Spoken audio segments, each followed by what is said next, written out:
The Definitive 50, with your host, Noobs. Earthworm Jim is an action platformer originally released for the Sega Genesis in August 1994. It came out for the Super Nintendo in October of the same year. It has appeared on numerous systems since then, including the Game Boy, Game Gear, and Game Boy Advance. This shiny entertainment game ranks 41st on the list of Definitive 50 SNES games. Although the Super Nintendo version of Earthworm Jim is generally considered inferior to its Genesis counterpart due to the removal of a level and some voice clips, some say its music is superior. This, combined with high-quality gameplay and Earthworm Jim's not-insignificant cultural presence, means that this title earns a spot on the Definitive 50.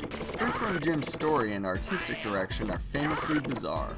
Although none of this is explained in the game, Jim's origin story is that he was a normal earthworm who took control of a super suit which dropped on him from space. This led to his battle against the Evil Queen Pulsating, Bloated, Festering, Sweaty, Pus-filled, Malformed, Slug-for-a-Butt. In his quest to save the Evil Queen's sister, Princess What's-Her-Name, Earthworm Jim's levels are a strange brew, with the game starting out in an Earth landfill before moving to the worlds of outer space.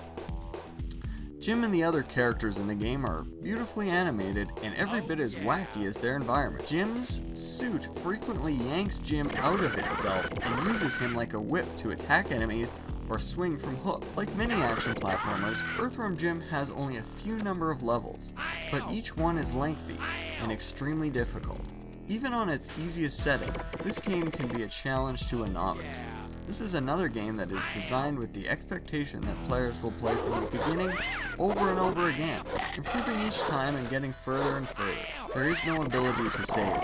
Earthworm Jim inspired a 16-bit sequel every bit as polished and well-loved as its predecessor, a cartoon, and several other, less fondly remembered sequels. It was a much-hyped game in its time, and considering the graphics and humor contained within, rightfully so.